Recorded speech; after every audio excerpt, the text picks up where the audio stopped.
All right, so let's start with the big story that we're tracking on WION this hour. Amidst rising tensions between the federal government and the Tigray forces, the Ethiopian Prime Minister Abiy Ahmed has rejected dialogue with the leaders of the defined Tigray region on Friday during an African Union meeting. The Prime Minister Abiy Ahmed ruled out any diplomatic dialogue with the leaders of the region on Friday, but said that he's still willing to speak to some representatives who operate legally in the area. The meeting came as the Ethiopian news agency reported the military's capture of several key towns around the Tigray capital of Mekelle, as more people have fled from the city ahead of a promised final phase of the offensive. During the African Union meeting, Prime Minister Abiy Ahmed further said that he and his government will be protecting innocent civilians who are caught in the conflict in the northern Tigray region. Meanwhile, at least about one rocket fired from Ethiopia's northern Tigray region targeted neighboring Eritrea on Friday night.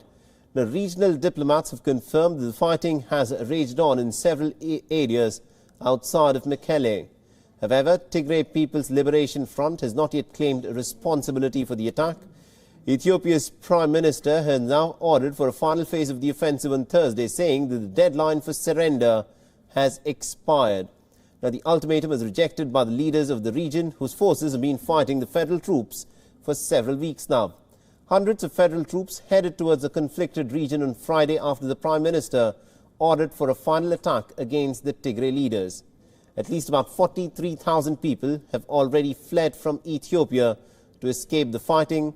Several aid organizations in Sudan are trying to work and house thousands of refugees who have trickled in from Ethiopia.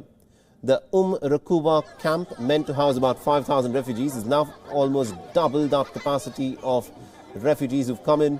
The Sudanese Red Crescent, along with the UNHCR, are also aiming to put together nearly about 4,000 extra shelters to house another 20,000 people.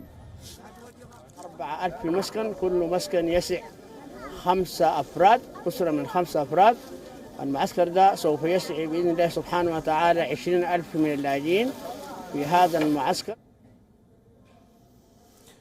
Many people have been killed in the fighting and airstrikes that erupted on the 4th of November, sending thousands of refugees into neighboring Sudan after the government accused the TPLF of attacking a federal military base.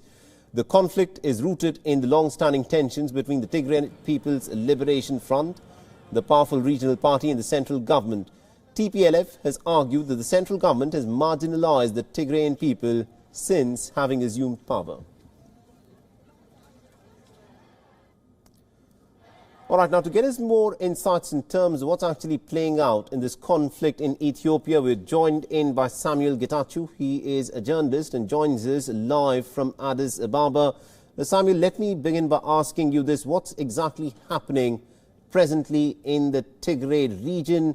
Has the ground offensive with the Ethiopian Prime Minister Abiy Ahmed had been speaking about after the expiration of the ultimatum, has that now started in the capital of Tigray?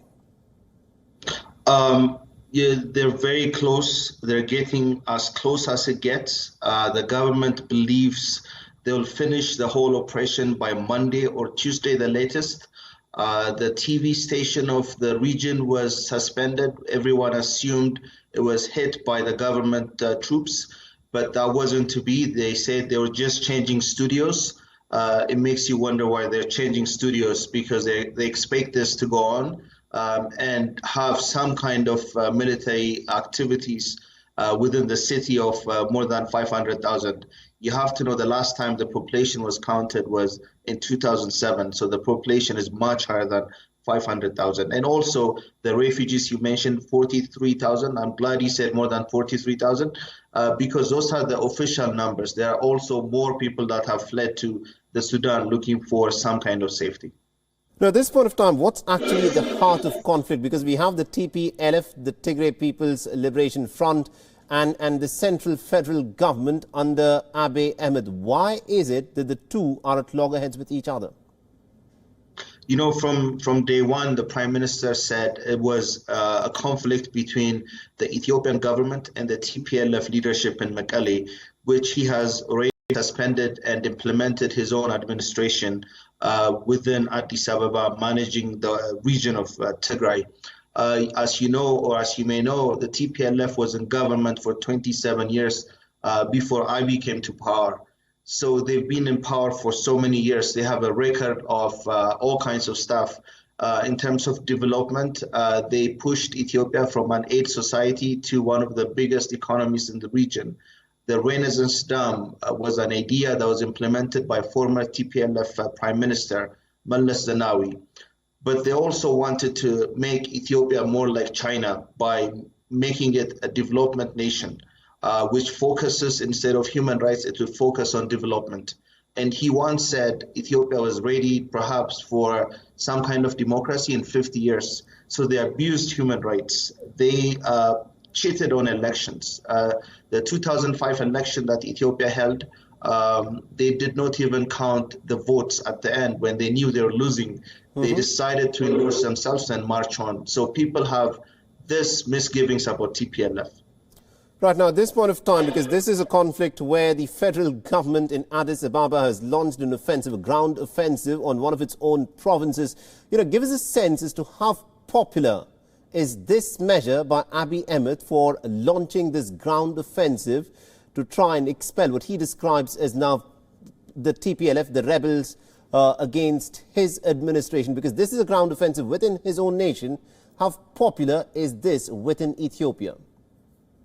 We don't have a firm or a company that would tell us exactly how people are feeling, because if you go outside, just outside and speak to the average Ethiopians, those that have never been to the region of Tigray, they would say that they're very happy, they're content with the action of the government, and they support the military. If you go to the blood drives around town, you see many people donating blood, livestock, resources, money, all kinds of stuff.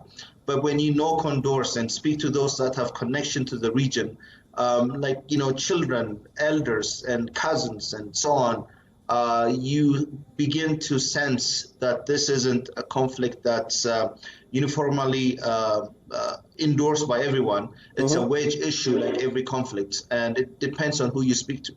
Right, at this point of time, is there any possibility at all that there could be some kind of talks between the administration of Abiy Ahmed and the TPLF leaders? Because Abiy Ahmed has said that he's willing to talk to anyone who can legally represent the people of Tigray. What does he mean when he says legally represent the people of Tigray?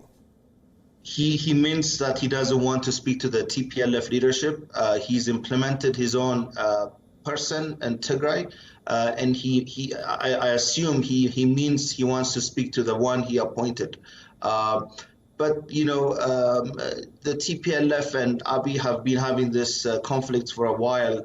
The Prime Minister, in all fairness, has listed all the efforts he's made to bring some kind of ceasefire, including sending elders to the Tigray region to speak to the leadership, offering all kinds of benefits, even saying if you retire in peace, we'll protect you. You won't be criminally charged for what you may have done as a compromise.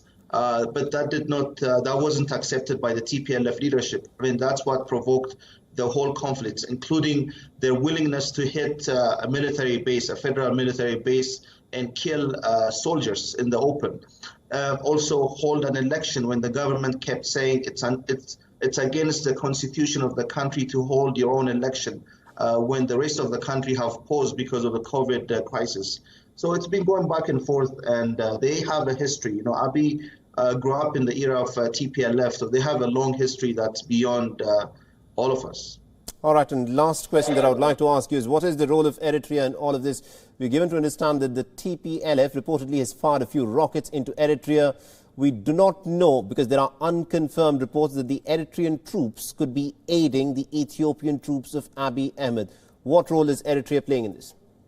The Eritrean government under Isaias Afwerki has always blamed the Ethiopian government, the TPLF government, of the old days of attacking it, or vice versa. But it was the Eritrean government that really attacked Ethiopia then. But they waged a war, and many people died. So the Eritrean government has always blamed TPLF.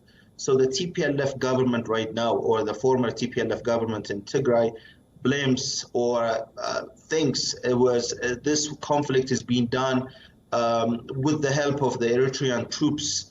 They're showing us images that we can't even verify, but the Ethiopian side is denying it, that it's an internal conflict. It's been done, and everything is being done by the Ethiopian troops without any assistance from outside. So it's back and forth. With us not being able to travel to the area, it's so hard to verify this information, in all fairness. And one last question. At this point of time, we're given to understand that journalists have been barred from going into Tigray and reporting on this. Do we know as to how soon the administration of Abiy Ahmed would be willing to let journalists and other international observers into the Tigray region to actually ascertain what's been happening there? I understand AFP, for example, have been escorted to the Tigray region, but only the region that's under the control of the federal government, so they can report from there.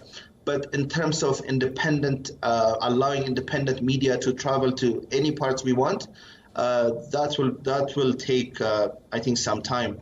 But the Prime Minister thinks this will be finished in a few days and everything will be going back to normal. So I don't know if he means for the people of Tigray or if he means for the media, local or international media. We have to wait and see. It's one of those conflicts with no ends, but with no media going there and being allowed. Whatever they say, it's hard to comprehend.